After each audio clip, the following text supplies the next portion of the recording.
Glória a Jesus. Eu saúdo os irmãos com a paz do Senhor. Amém. Por gentileza, tome o seu assento. Abra comigo a sua Bíblia.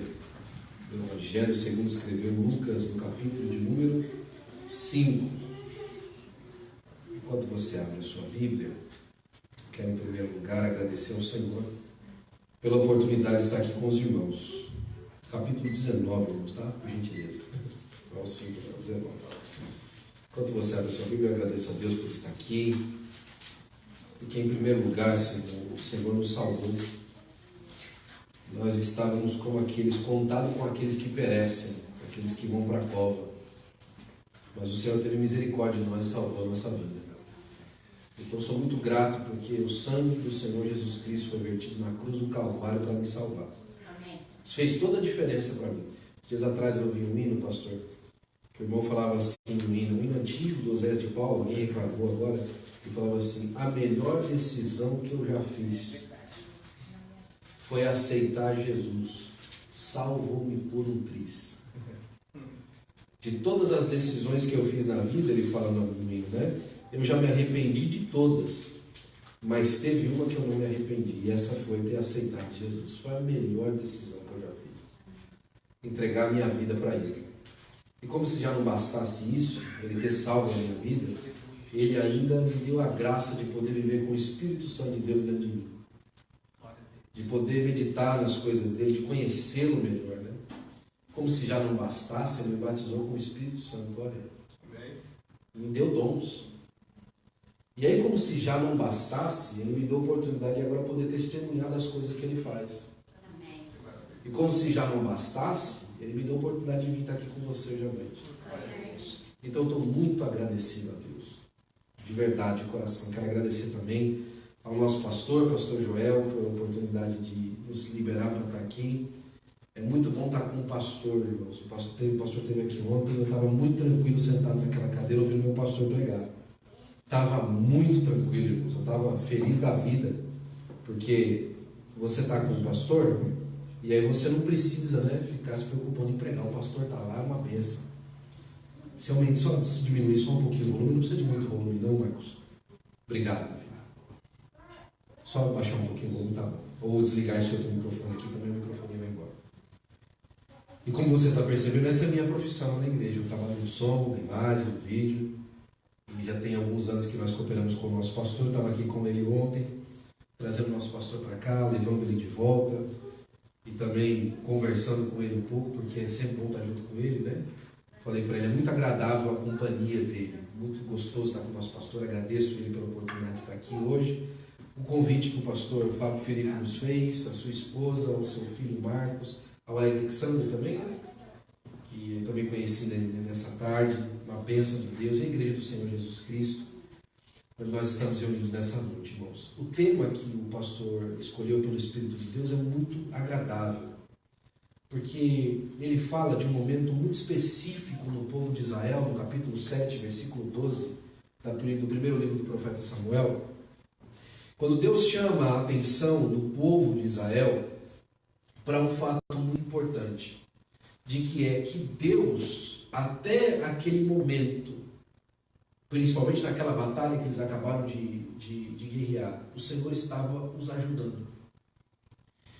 E era comum naquela época, enquanto eles lutavam, enquanto eles batalhavam, era muito comum isso, que eles fizessem memoriais, que eles marcassem aquele momento de alguma forma, que as pessoas depois passariam e perceberiam que alguma coisa aconteceu naquele lugar. Sabe, memoriais são comuns na história dos homens. Se você passa, por exemplo, ali por Pensacola, você vai no centro, você encontra muitos memoriais, estátuas de homens famosos, né? Eu passei do lado de uma estátua grande, se eu não me engano era do general do Exército dos Confederados, que está bem no centro de Pensacola, que marca um momento especial da história dos Estados Unidos, a Guerra Civil. E o orgulho dos sulistas a respeito da sua história confederada. Hoje, essa mesma história traz muitos problemas. Mas ela, para aqueles que têm a história ligada a ela, ou que a sua família está ligada a ela, tem muita alegria em lembrar. Então, às vezes, irmãos, na vida da gente, nas memórias que Deus nos faz, elas podem ser memórias doces e memórias amargas, mas elas são memórias. Elas podem ser memórias felizes ou memórias tristes, mas elas são memórias. Enquanto as memórias vão acontecendo, se você não tem marcado, às vezes, por uma foto ou por uma pedra no meio de um pasto, marcada por alguma inscrição, você tem no seu coração marcas daquilo que Deus fez ou daquilo que você acha que Deus deixou de fazer. Daquilo que fizeram por você e daquilo que fizeram contra você. No capítulo 19 do Evangelho de Lucas, por volta do verso 37, a palavra de Deus diz que os discípulos estavam anunciando ao Senhor Jesus. E diz assim a sua Bíblia: e quando já chegava perto da descida do Monte das Oliveiras, começou toda a multidão dos discípulos, regozijando-se, começou a dar louvores a Deus em alta voz, por todas as maravilhas que tinham visto. Eles começaram a olhar para o Senhor Jesus Cristo e lembrar das maravilhas que haviam acontecido e começaram a celebrar. Porque naquele momento Deus estava fazendo memória. Versículo de número 38. Dizendo: bendito o Rei que vem em nome do Senhor, paz no céu e glória nas alturas. E disseram dentre a multidão alguns fariseus: mestre, repreende os teus discípulos. Enquanto para alguns é um momento de alegria, de fazer memórias felizes, alguns outros diziam: isso não é o tipo de memória que devemos fazer. Isso não é o tipo de alegria que devemos ter. E aí o mestre responde no versículo 40. E respondendo ele, disse-lhes: digo-vos que, se estes se calarem, as próprias pedras clamarão. Jesus nunca foi uma pessoa, enquanto no seu ministério terreno aqui na terra, que buscou holofotes para si. Jesus nunca quis ser a próxima estrela do YouTube. Ele nunca se preocupou com os programas de televisão. Ele nunca quis ser o presidente de uma instituição. Nem tanto o rei de uma nação terrena. Ele sempre se preocupou com a missão daquele que o enviou. Quando você vê, por exemplo, a primeira vez que o Senhor Jesus Cristo se apresenta na sinagoga de Cafarnaum, se eu não me engano, ele pega o livro dos profetas, e o profeta Isaías, e lê o capítulo 61 daquele livro. E fala assim: o Senhor, meu Deus, me enviou para evangelizar, para falar boas novas aos cativos e libertar aqueles que andam à prisão, dar vista aos cegos e aos pobres, apregoar o ano do jubileu do Senhor, trocar as vossas vestes e o vosso pranto, colocar você em vestes de salvação, enxugar o choro do seu rosto, para que o Senhor fosse glorificado. E quando ele termina de ler aquele texto, ele fala assim: hoje, no meio de vocês, esse texto se cumpriu. Quando indagaram a respeito da sua missão, o Senhor Jesus Cristo falava assim: eu vim fazer as obras daquele que me enviou. Eu estou falando as palavras que o Pai me deu. Jesus nunca se preocupou em se autopromover. Porém, a sua passagem na terra é uma memória tão viva e é uma memória tão clara que 2000 anos depois da sua passagem terrena, a igreja do Senhor Jesus Cristo continua celebrando, comemorando as suas memórias passadas e atuais nas nossas vidas. Nós continuamos celebrando aquilo que ele fez no passado e aquilo que ele continua fazendo nos dias de hoje para a glória do seu nome. O Senhor Jesus Cristo, nesse texto, ele chama a atenção daquilo que Samuel estava fazendo naquele dia. Quando ele coloca aquela pedra e a chama de Ebenezer, pedra de ajuda, e ele mostra o motivo pelo qual aquela pedra estava naquele lugar, ele estava deixando claro a Israel: se algum dia vocês mal interpretarem essa história, se algum dia vocês acharem que Deus os abandonou, se algum dia vocês pensarem que a história que vocês estão escrevendo não é a história que vocês gostariam, a pedra dará um testemunho contra vocês que Deus esteve ao vosso favor, que Deus te ajudou, que foi Ele que te trouxe até aqui para que você não voltasse atrás, que foi Ele que te chamou de longe para que você vivesse as coisas que você vive no dia de hoje. Há duas coisas importantes e eu quero partir para o cerne da mensagem que o Senhor colocou no meu coração nessa tarde, pastor. Que são os dois nomes que aparecem, tanto Ebenezer, que chama-se pedra de ajuda, quanto Mispa, que significa torre de vigia, mas também pode ser traduzida como lugar de testemunho. Todos nós estamos em Mispa na nossa vida. Não pense você que você não está sendo testemunhado, vigiado, olhado, observado todos os dias. Deus tem os olhos sobre os fiéis da terra, mas Ele enxerga todos os homens. Ele tem olhado o seu coração, a sua vida e como você caminha. Deus sabe quem você é. Deus sabe onde você mora, quanto peso você tem, e é uma pena que Deus está sabendo disso, que Ele está vendo que eu estou gordinho também. Deus sabe quanto você pesa, Deus sabe os seus sonhos, os seus anseios, Deus sabe o que você gosta de comer, o que você não gosta de comer, Deus sabe como você gosta de acordar de manhã para trabalhar, ou como se isso é uma completa mentira também. Deus sabe os seus maiores segredos, Deus conhece. Na nossa vida, todos os dias nós estamos em Mispa, no lugar do testemunho. E a expectativa dos céus é que enquanto em Mispa, enquanto no lugar do testemunho, nós tenhamos também a vontade de, como aquele povo de Israel, fazer concerto diante de Deus e marcar a nossa vida com uma memória atual daquilo que Deus tem feito. Assim como aquele povo naquele dia que marcou aquela pedra por uma vitória que Deus tinha, o desejo do céu para nós, o desejo do Senhor Jesus Cristo para nós, é que a nossa vida viva como uma pedra viva, sempre sendo marcada com as novas experiências que Deus tem nos dado, com as novas experiências que Deus tem nos chamado para viver. Em Mispa, irmãos, nós estamos nus aos olhos de Deus.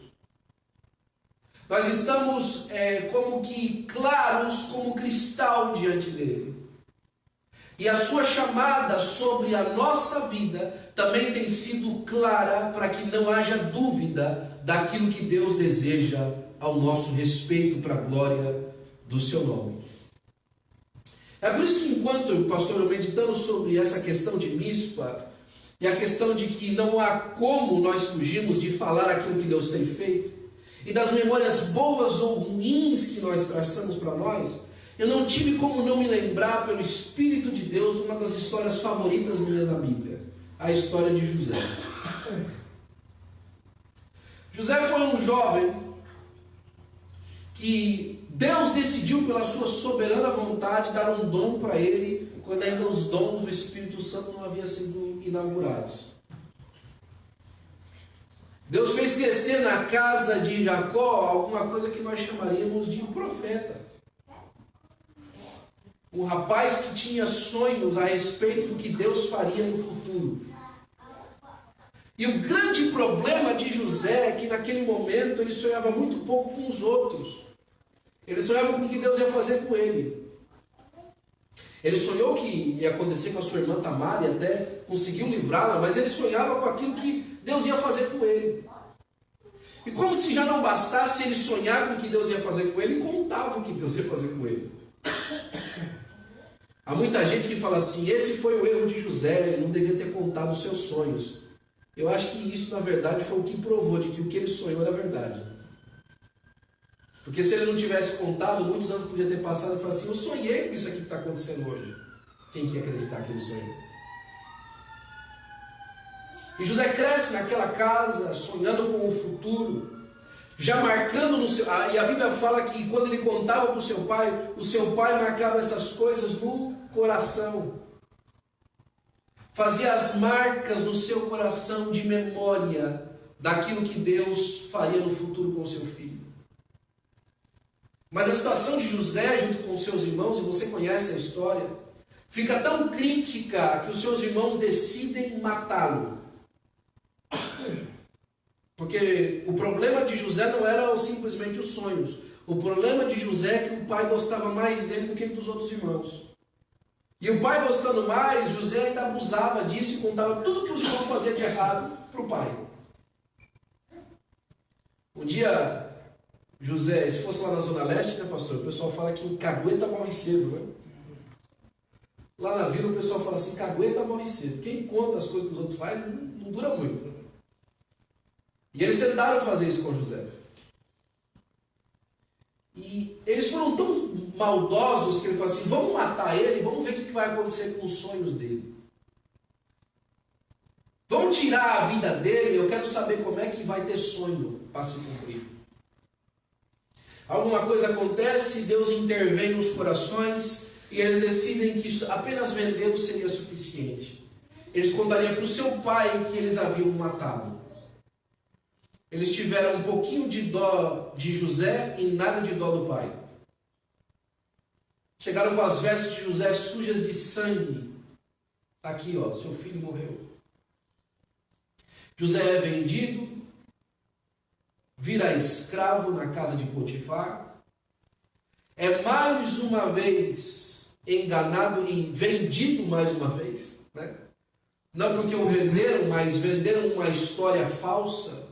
E a pessoa a qual eles venderam a história falsa comprou a história falsa, que foi a mulher de Potifar. A mulher de Potifar olhou para ele e falou assim, eu quero esse rapaz para mim. Ele não quis se deitar com ela, e no momento da fuga ela ficou com a capa dele na mão. E quando ela ficou com a capa dele na mão, ela chegou para o seu esposo e falou assim, olha, José tentou contra a minha vida, mas eu lutei contra ele, está aqui a prova do crime, a sua capa na minha mão. A prova era verdadeira, mas o fato não havia acontecido.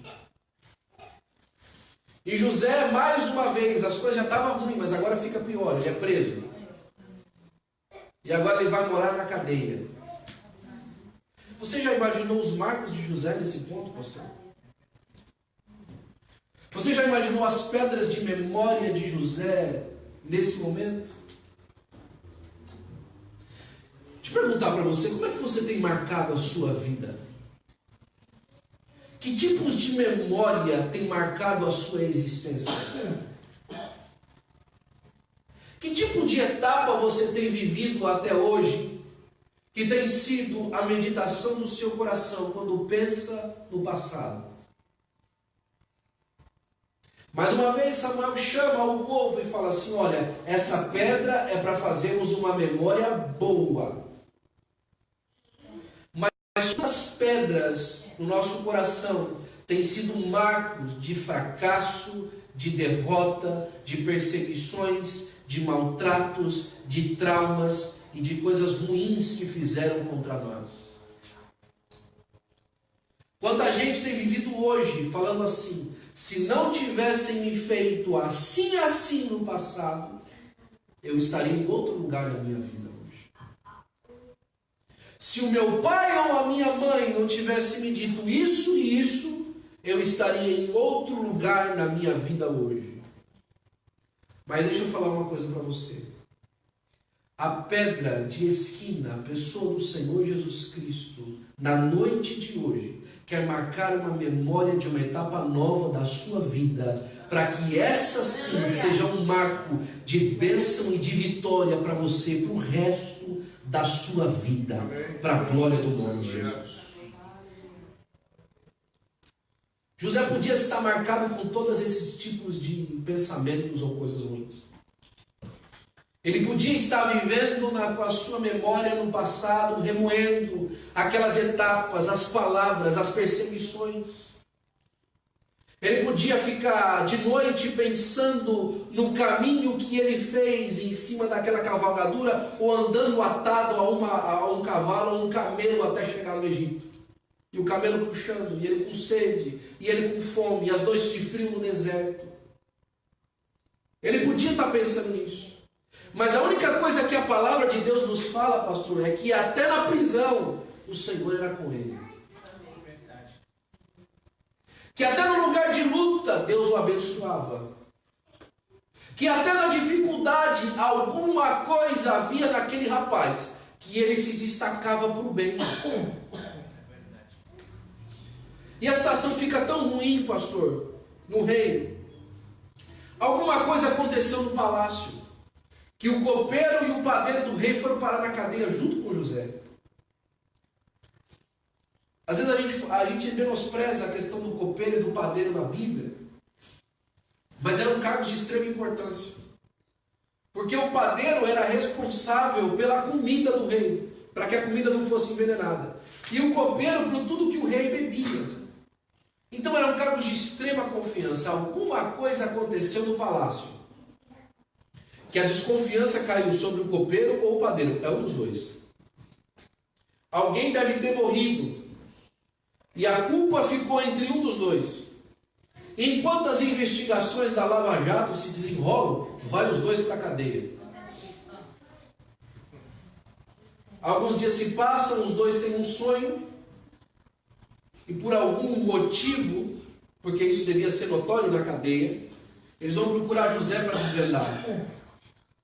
Você já imaginou se José tivesse guardado no seu coração as memórias dos sonhos que havia recebido como algo que só lhe trouxe prejuízo? Sonho? Você quer que eu interprete sonho? Não quero nada disso aí não. É por causa de um sonho que eu estou aqui. É por causa de interpretar sonho, de falar o que ia acontecer que eu estou aqui. Eu não quero saber de sonho não. Você pega os seus sonhos e vão para lá. Eu não quero saber de ajudar ninguém não, porque o dia que eu abrir a minha boca para falar de alguma coisa da parte de Deus, eu estou nessa situação aqui. Mas ao contrário disso, José pega aqueles dois homens e os ajudam e desvenda os sonhos deles dois. Um acaba morto e o outro volta para o palácio. E ele pede uma coisa só: olha, quando você estiver diante de Faraó, comenta dele para mim, conta dele da minha causa, da minha situação. Eu estou preso injustamente. E diferente de um outro homem lá no Brasil, que fala que é o homem mais honesto do Brasil, o José era o homem mais honesto do Egito. Ele estava preso por uma causa injusta, perseguido, perseguição após perseguição. Você conhece a história? Alguma coisa acontece no reino. O rei também tem um sonho. E alguém lembra de José. E José é chamado para desvendar aquele sonho. E quando José aparece diante de Faraó, sabe o que ele não faz também, pastor? Ele não começa a contar a sua história triste. Olha, eu saí de uma terra distante vendido, viu, Faraó? Muito difícil. E eu estou aqui hoje, então se eu desvendar o sonho, eu queria contar para o senhor o que aconteceu comigo. Não. Ele estava apaziguado com o seu passado e contou para o Faraó exatamente o que aconteceu. Você sabe a história? Ele se torna governador do Egito, vira um homem de muita influência, e o que começa a acontecer na sua casa é que, conforme José ia sendo abençoado, a comida ia acabando na casa do seu pai. E aí acontece, irmãos, o que acontece muitas vezes. Sabe o que acontece muitas vezes? É que aqueles que tinham poder, aqueles que tinham o poder sobre nós, eles não têm a palavra que estava em nós. E aí é o seguinte: o dinheiro não compra a comida. Não é porque o dinheiro não pode comprar comida, é porque essa comida não se compra com dinheiro. Essa comida não se compra com poder. Essa comida não se compra com posição. Enquanto eles conseguiram viver com essas coisas, estava tudo bem. Mas aí agora não adiantava ter dinheiro, faltava comida. Eles pegaram as coisas dele. Onde é que tem comida? Tem no Egito. Por que tinha no Egito? Porque José tinha desvendado o sonho e tomou as precauções para que comida tivesse enquanto tivesse seca. Chegam lá os irmãos de José. E José estava no caminho de ser o homem perfeito, até que encontra com seus irmãos. Você já imaginou a caixa que se abriu quando José olha para os seus irmãos? Como é que José conseguia pensar no Ebenezer do Samuel? Nesse dia, José não precisava de falar nada. Aquela pedra marcada no seu coração clamou alto, o fazendo lembrar de todas as questões que eles os fizeram passar. José teve 2 filhos, um deles queria dizer, porque Deus me fez esquecer das aflições da casa do meu pai, até aquele dia. Os irmãos de José aparecem na frente dele. José tenta armar um plano para pegá-los. Estava óbvio que José ali queria dar de volta o troco neles. Mas a misericórdia, irmãos, que fala mais alto do que todas as coisas, mudou o coração de José e ele teve misericórdia dos seus irmãos. Você conhece a história. E a palavra de Deus diz que ele se revelou aos seus irmãos, e eu fico imaginando, irmãos, que nem um dramaturgo de qualquer novela da Globo conseguisse escrever uma história como essa. Diz que eles choraram e se abraçaram, porque a memória de luto até aquele dia se transformou numa memória de ressurreição do irmão que havia estado morto, mas agora estava vivo diante deles. A história continua. Agora Jacó chega, e a Bíblia fala que quando Jacó avista José, ele corre para José e agarra ao seu pescoço e o beija. Você já imaginou a pedra marcada nesse dia, pastor? No dia do encontro de Jacó, o seu pai, com José. No dia que depois de anos eles conseguiram se ver mais uma vez. E o pai havia dito assim: eu achei que as minhas cãs iam para a sepultura em amargura, mas agora Deus me deu a oportunidade de ver José vivo mais uma vez. E aí nós chegamos no capítulo 50, e é o cerne do porquê eu estou contando essa história para você. No capítulo 50, a Bíblia fala que Jacó morre, sem antes abençoar os filhos. E a bênção de José é toda especial, porque ele fala assim: José, você é um ramo frutífero. Só que você é um ramo frutífero diferente, José. Os seus frutos vão além dos muros e abençoam os seus irmãos. É como um pé de manga, irmãos, que o galho da manga vai para a terra do vizinho, e agora não tem mais manga só na sua terra, agora tem na terra do vizinho, do outro. Porque é uma terra que não cessa de abençoar. Sim, José, você é assim. O pai morre, eles fazem um cortejo, o pai é sepultado. E já havia alguns anos que José não só tinha trazido os seus irmãos, mas tinha feito os seus irmãos morarem nos melhores lugares do Egito. Mas sabe uma coisa, irmãos? Assim como os irmãos de José precisavam naquele dia, você também precisa hoje se livrar dessas marcas nas pedras de memória do seu coração, de momentos de dificuldade que você não consegue deixar para trás. Porque no retorno da sepultura de Jacó, no retorno daquele dia, eles olharam para o seu irmão e falaram assim: olha, José, veja bem, é o seguinte, o nosso pai, quando foi morrer, ele falou assim: olha, quando eu morrer, vocês vão para José e falam assim: olha, José, tem misericórdia dos seus irmãos pelo que eles fizeram com você, porque nós pensamos no nosso coração, certamente agora ele vai nos visitar com todo o mal que nós fizemos no passado. Agora, certamente ele vai vir contra nós.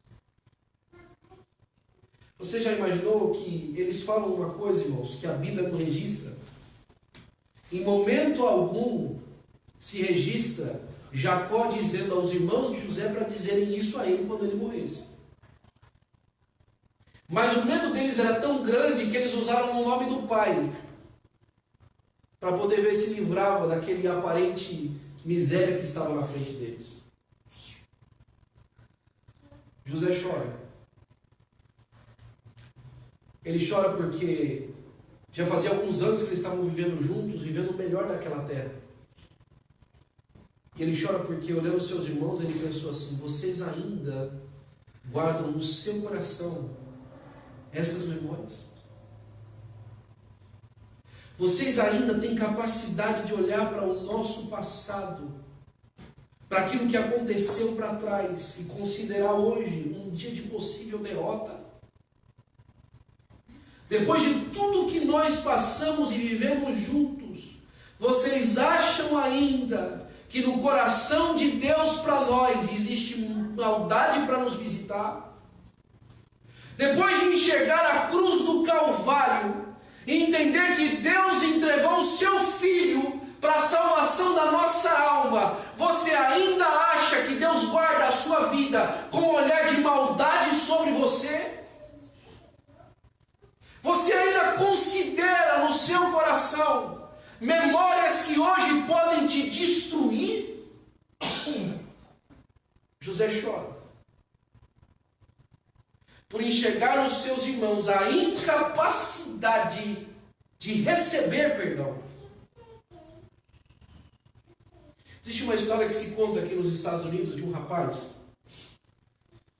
que, um moço bom, gente boa, de boa família, que infelizmente foi preso por conta que numa briga acabou matando outra pessoa.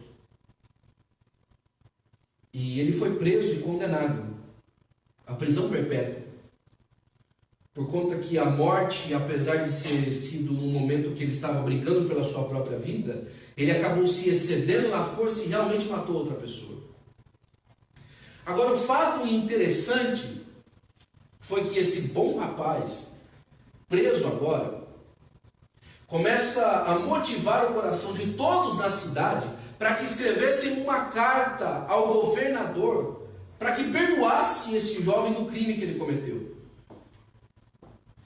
E aí começa aquele mutirão e todo mundo escreve a carta ao governador e a cidade inteira é empolvorosa e o estado e todo mundo, e o governador se sensibiliza com aquilo.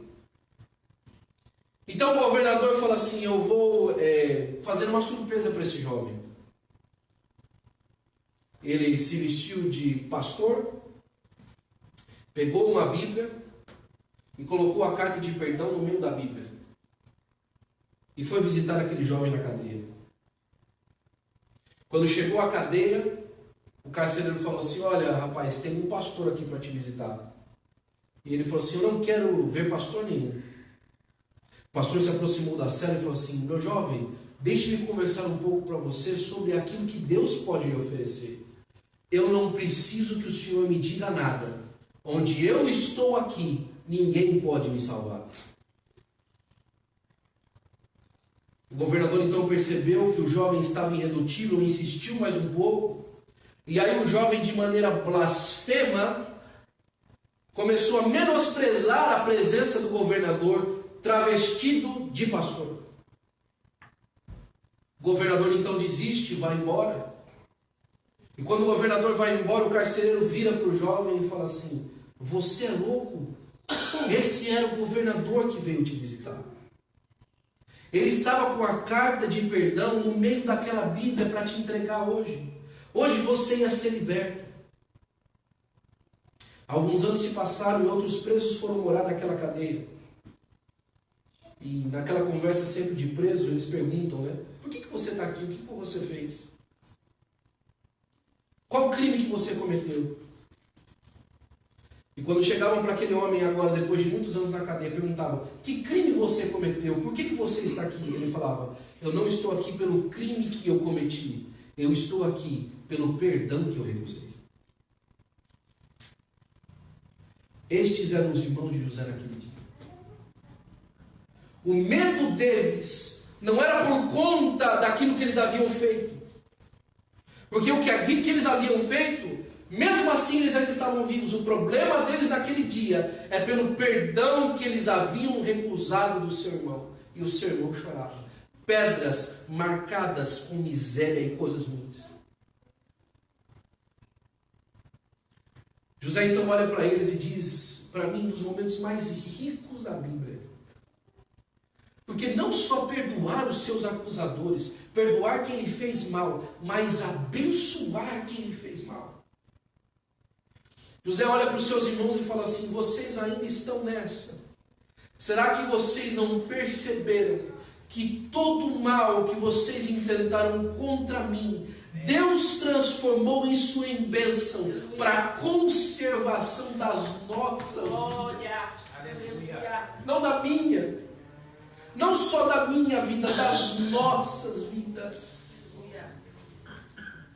Ele olha para os seus irmãos e fala assim, tem agora bom ânimo, porque eu vou cuidar de vocês e dos vossos meninos.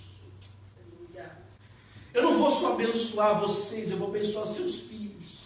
Eu nunca mais vou visitar o mal de vocês, eu vou visitar o bem de vocês. Glória a Deus. As pedras de Mispa, nesse lugar onde nós estamos, irmãos, é um memorial que Deus tem feito conosco, de que aquilo que Ele tem se lembrado de nós, é pelo bem que Ele quer nos fazer, através da pessoa maravilhosa do Senhor Jesus Cristo.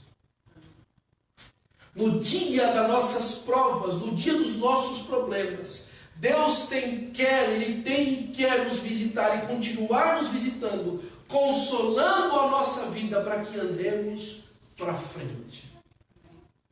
Porque eu gosto da vida de José e eu quero começar a terminar. É que mesmo depois desse momento, aí José está agora no leito de morte. Ele olha mais uma vez para a sua família e fala assim, certamente o Senhor vos visitará, para vos levar à terra que vos prometeu aos nossos pais. Quando eles fizerem isso, você leva os meus ossos daqui para a terra. Não deixa o meu osso aqui não. Leve embora com vocês. O homem que vive com memórias daquilo que Deus é capaz de fazer. O homem que entende que a pedra, o Ebenezer, está com ele todos os dias. Ele sabe que a bênção de Deus não está limitada ao tempo da sua vida. Quando eu for embora, Deus vai continuar abençoando aqueles que continuarem vivendo através das promessas dele para a glória do Senhor. Deus vai continuar visitando a minha família. Deus vai continuar visitando os meus netos, os meus bisnetos, até a volta do Senhor Jesus Cristo. Deus continuará ajudando e abençoando a cada um que se colocar na sua presença para receber o seu perdão e entender que ele está como um testemunho diante de todos para viver aquilo que Deus deseja para a glória do seu nome. Fique de pé, por gentileza, eu gostaria de orar por você nessa noite. Qual experiência que você tem trazido no seu coração? Que você hoje precisa de dizer, Senhor, essa pedra, eu não apresento mais o Senhor em um lugar de testemunho. Essa lembrança, eu tiro ela fora do quadro de lembranças da minha vida hoje. Quais as memórias que você hoje pode colocar diante de Deus e falar assim, Senhor, até aqui o Senhor tem guardado a minha família, os meus filhos. Até aqui o Senhor tem me dado perdão e me alcançado com misericórdia. Até aqui o Senhor tem sido o meu galardão em todo o tempo. Sabe, existe uma passagem muito linda na Bíblia, é um salmo e depois é repetido nos evangelhos, que fala assim, que a pedra que os edificadores rejeitaram, o Senhor usou essa para ser uma pedra de esquina. A pedra de esquina é muito interessante na Bíblia Sagrada, porque ela fala que a pedra de esquina era a pedra que era usada como alicerce para todo um edifício. Era a pedra de esquina. Sobre a pedra de esquina eles iam colocando os muros, e aquela pedra servia de alicerce principal para tudo aquilo que ia se construir em volta. Jesus, falando aos seus discípulos, falava assim, que essa pedra de esquina era ele.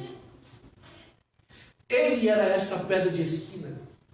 Ele era essa pedra que não havia, podia ser mudada. Ele era essa pedra de ajuda para que toda a vida fosse construída a partir dela. O primeiro convite que eu quero fazer para você hoje é: o Senhor Jesus Cristo está conosco aqui. Eu tenho certeza absoluta que eu preguei a palavra de Deus para que o seu coração e a sua vida fosse edificada. E o primeiro convite que eu gostaria de fazer para você vir aqui na frente para receber uma oração é para você que pela primeira vez na sua vida quer receber o Senhor Jesus Cristo como seu único e suficiente Salvador. Deixa eu falar para você uma coisa. Jesus Cristo morreu na cruz do Calvário e pagou o preço pelos seus erros. Ah, pastor, esses erros que eu cometi eu não podia ter pago sim. Pelos seus erros, pelos meus erros, pelos erros de todo mundo. Não interessa o quão grande esse erro tenha sido. O Senhor Jesus Cristo morreu na cruz do Calvário para que você obtivesse perdão diante de Deus. Ele foi essa sua pedra de ajuda que lhe livrou de um buraco muito maior se ele não houvesse morrido por nós. Eu queria convidar você para, a partir de hoje, começar a edificar a sua vida a partir dele. Pela primeira vez, se você quiser tomar essa decisão na sua vida, eu gostaria que você viesse aqui à frente, levantasse a sua mão e viesse aqui à frente. Eu queria orar por você. O segundo convite que eu quero fazer nessa noite é para você que começou a construir com Jesus. Mas aí, no meio da construção, você começou a deixar algumas pedras de amargura. Você começou a deixar algumas pedras das memórias daqueles que falaram: quem você pensa que você é? Algumas pedras daqueles que falaram assim: você nunca vai chegar lá. E essas pedras hoje têm sido tão importantes para você que você tem construído a sua vida inteira para provar para os outros que você era capaz. Eu já vi muita gente, irmão, construir uma vida inteira só para provar para o outro que você era capaz. Deixa eu falar uma coisa para você. Jesus é capaz. Você nunca foi. Se Ele não tivesse lhe trazido até aqui, se o Senhor não tivesse sido o nosso auxílio, os nossos inimigos teriam nos engolido vivos. As hostes malignas que vieram contra você não era a voz de pessoas que falavam mal. Os nossos inimigos eram muito maiores. A Bíblia fala que ele podia nos ter engolido vivo, ele não precisava nem de mastigar. Mas o Senhor te guardou. E você, em alguns momentos da sua vida, bate no seu peito e fala assim: fui eu que consegui, não foi eu. Foi a pedra de ajuda que teve presente com você. Se você hoje quer renovar o seu edifício e começar a consertar essa construção da maneira como ela está, eu queria convidar você aqui na frente. Eu quero orar por você. O terceiro convite que eu quero fazer é para você que até hoje não sabe, não consegue ver o perdão de Deus sobre a sua vida. Não consegue achar libertação para entender que Deus está te ajudando, dando cada passo com você. Eu queria convidar você, eu queria fazer uma oração por você hoje. Se você tem andado com problemas, desviado, longe do caminho do Senhor, eu queria fazer uma oração por você nessa noite, para que a pedra de ajuda, o Ebenezer, conquiste o seu coração de uma vez por todas. Existe um texto em Hebreus, e eu não vou me delongar não.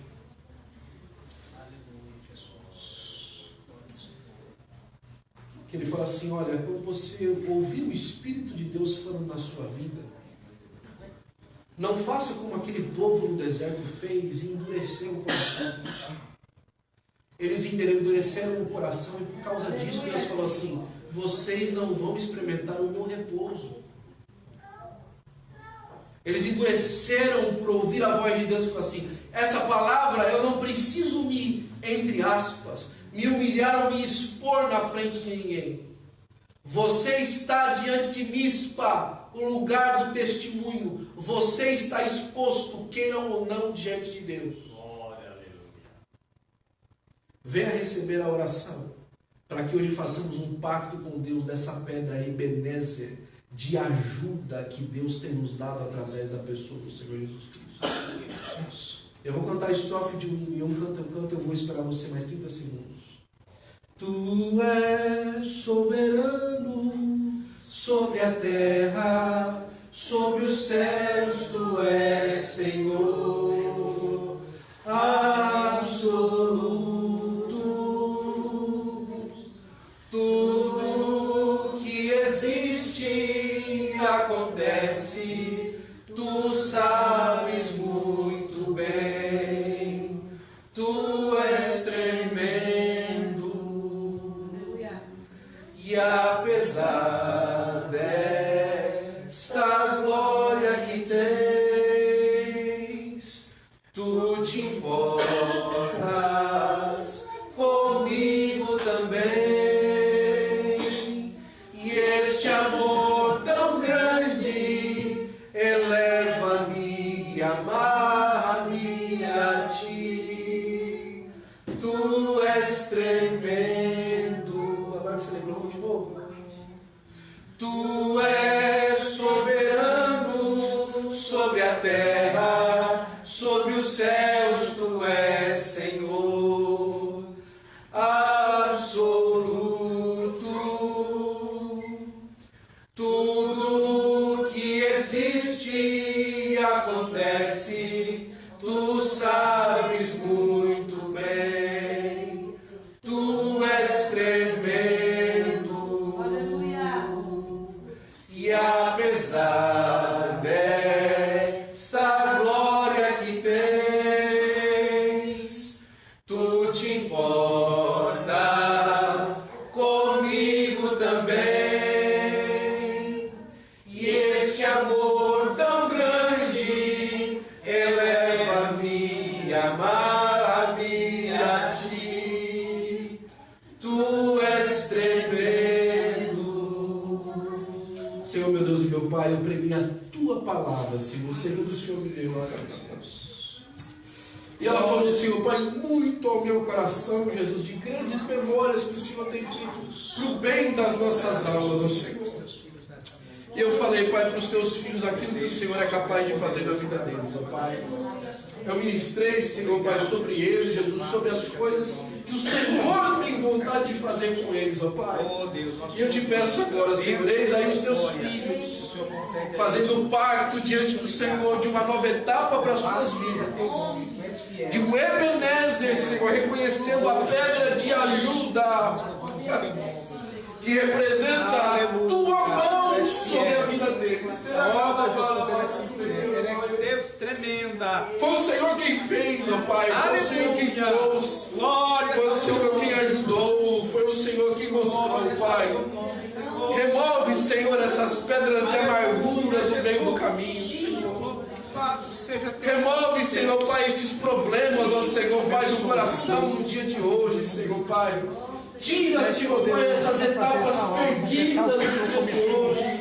E faz novas memórias contigo a partir de agora. Que eles possam, Senhor, Pai, receber e perceber o seu perdão sobre a vida deles no dia de hoje.